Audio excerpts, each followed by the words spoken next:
पर बाळ वसवंत पर रावण सदंब पर रघुकुल राजे पवन बारी पर संपूर्ति पर जो शास्त्र पर राम द्विज राजे दावा तो मदंड पर चितापुर झुंड पर भूषण विकुंड पर जैसे मूल राजे तेज कमांस पर गान में कौंस पर त्यो पर चबंस पर शेर शिवराज कवी भूषण इंद्र जसा जंबासुरावर भारी पडतो जंगलातल्या आग जशी जंगलाच्या झाडांवर भारी पडते कृष्ण जसा कंसावर भारी पडतो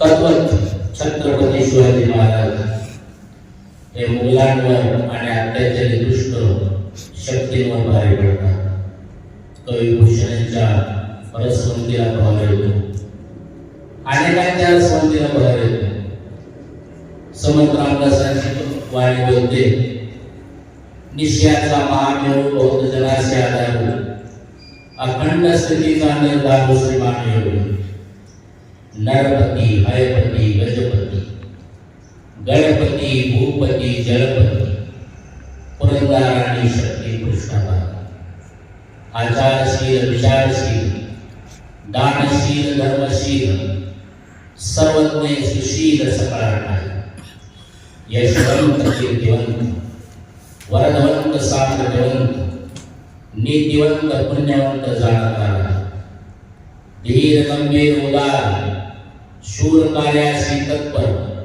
सावधपणे लोकवर तुच्छ केले या गोंधळाचे ठाई धर्मरक्षी ऐसा नाही महाराष्ट्र धर्म राहिला काही तो मागा कवी बोलतात लढाया लागणाऱ्या रात्री पाहिली नाही पंचांती ऐसी होती शिवलिंगी जिजाऊ पुत्राची शिवराजा नवला दैववादी अमावस्येला मारले गाजली भूत भविष्याला पाहिले कधी लढाईवर जातात किती वर्णन सावरकर म्हणतात हे हिंदू तीर्थमतेजा हे हिंदू तपस्या पूर्णेश्वर योजा हे हिंदू सौभाग्य बुद्धीच्या साजा हे हिंदू नसिया शिवाजी मुळात महाराष्ट्राचा इतिहास हा गळगळणाऱ्या ढगांनी कडाडणाऱ्या ढगांनी शहरांच्या टप्प्यांनी घोड्यांच्या टप्प्यांनी तरवारीच्या पातीनं मर्द मराठी माध्यम लिहिलेलं आहे कारण या भूमीमध्ये छत्रपती शिवाजी महाराजांचा जन्म झालेला आहे छत्रपती शिवाजी महाराजांच्या पावलांनी ही भूमी पावन झालेली आहे की 65 किलोची तलवार वागवतो त्याचं नाव यशाची 65 किलोची तलवार वागवतो त्याचं नाव यशाची शत्रूच्या 2000 सैनिकांशी एकटा लढतो त्याचं नाव बाजी हात तुटला असताना पण लढतो त्याचं नाव तानाजी 8 तासात गोळा घेऊन पुण्याला आणतो त्याचं नाव संताजी शत्रूच्या छावणीत घुसतो आणि छावणीचा मुकुट कापून आणतो त्याचं नाव धनाजी डाण्या वाघाला सामोरे जातो आणि वाघाला उभा फाडतो त्याचं नाव छत्रपती संभाजी आणि या सगळ्यांना एकत्र घेतो आणि स्वराज्याचं तोरण मानतो त्याचं नाव छत्रपती शिवाजी या भूमीचं सौभाग्य की या भूमीमध्ये छत्रपती शिवाजी महाराज जन्मला रवींद्रनाथ टागोर जपानला गेले होते आता रवींद्रनाथ टागोर हे मोठं नाव नोबेल प्राइज विनर आणि जपानच्या लोकांनी सांगितलं विचारलं त्यांना की आपल्या तुम्ही ज्या भूमीतून आला भारत भूमीतून त्या भारत भूमीची ओळख तुम्ही एका वाक्यात सांगाल का रवींद्रनाथ टागोर म्हणाले या भारत भूमीची ओळख जर एका वाक्यात सांगायची असेल तर मी असं सांगेन की भारत भूमीला तथागत गौतम बुद्धाचं तत्वज्ञान आणि छत्रपती शिवाजी महाराजांचा पराक्रम या नावाने ओळखलं जातं किती मोठा छत्रपती शिवाजी महाराजांनी काय केलं हे पाहण्यापेक्षा कोणत्या परिस्थितीत केलं याच्यावर त्यांच्या कार्याचा मूल्य काय परिस्थिती होती मुलांची दुर्जनकांड बौद्ध दिसांचे माजले पंड तीर्थक्षेत्रे मोडली आपला देव सुरक्षित नव्हता धर्म सुरक्षित नव्हता इतक्या वाईट परिस्थितीमध्ये छत्रपतींचा जन्म झाला स्वराज्य स्वभाषा स्वधर्म याची कसलीच लोकांमध्ये हे नव्हते, भावना नव्हती, अस्मिताच नव्हती. अशा परिस्थितीमध्ये छत्रपतींचा जन्म झाला. आणि तरी काय केलं तर पहिल्यांदा ह्या लोकांना एकत्रित करण्याचा उद्योग केला. म्हणजे आज आपल्यावर जे उपकार झाले ते खरं तर राष्ट्रमाता जिजाऊचे खूप उपकार आहे. हा जर छत्रपती शिवाजी महाराजांसारखं रत्न जर त्याने आपल्याला दिलं नसतं तर आज आपण हा कार्यक्रम घेऊ शकलो नसतो. कारण एवढी संतांचा इथं धुमाकूळ चाललेला होता. हिंदू धर्म वाचतोय का नाही अशी शंका निर्माण झाली होती. अशा परिस्थितीमध्ये बालपणी जिजाऊंनी छत्रपतींवर जे संस्कार केले, रामायण आणि महाभारताच्या ज्या कथा सांगितल्या, त्याच्यामध्ये राम निर्माण केला. राम राज्य निर्माण करायचं आहे, लोक कल्याणकारी राज्य निर्माण करायचं आहे, ही संकल्पना बालपणापासून छत्रपतींच्या मनामध्ये रुजली होती. छत्रपती शिवाजी महाराज लहानपणी असताना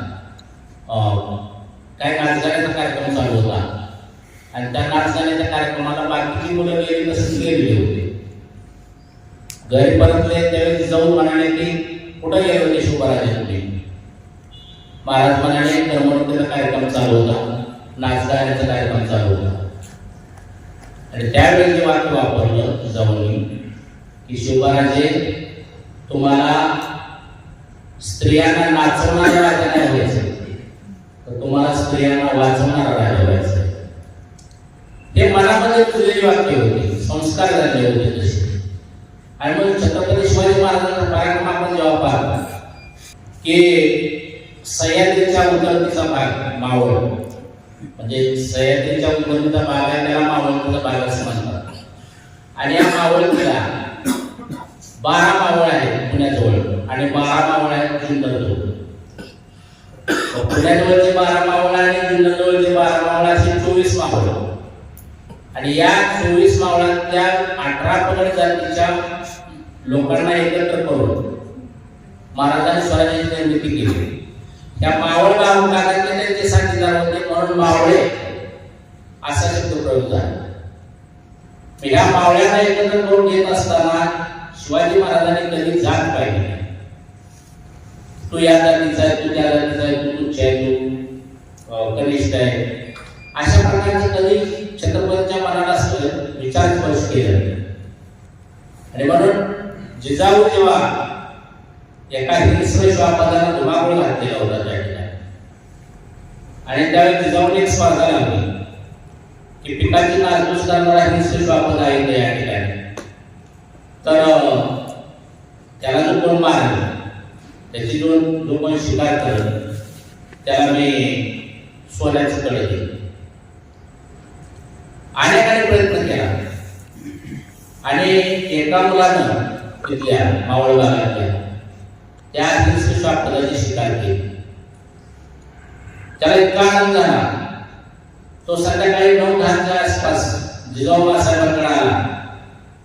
जिजाऊ झोपलेल्या होत्या. जिजाऊने त्याला उठवलं आणि म्हटलं की मासाहेब मी हिंस्र श्वापदाला मारले. अरे वा वा, छान छान छान. अरे पण इतक्या रात्री कशाला आला असतो? उद्या सांगितलं असतं तर मी तुला उद्या सोन्याचं कडे दिलंच असतं. तो म्हणाला मासाहेब मी सोन्याच्या कड्यासाठी नाही आलो. सोन्याचं कडे मला उद्या मिळालं असतं, सोन्याचं कडे नकोच आहे मला. पण हिंस्र श्वापदाला मारण्यासाठी तुम्ही जी स्पर्धा लावली तुमची शाबासकी मिळावी म्हणून मी आलो. त्या मुलाचं नाव होतं तानाजी मालुसरे. अशी महाराजांनी पराक्रमी लोक घेरली. बर, महाराजांचं जीवन काय आपल्या सरकारला कम्फर्टेबल होतं का? पाक पेरवला की पाणी बटन दाबलेली लाईट अशी काही परिस्थिती नव्हती.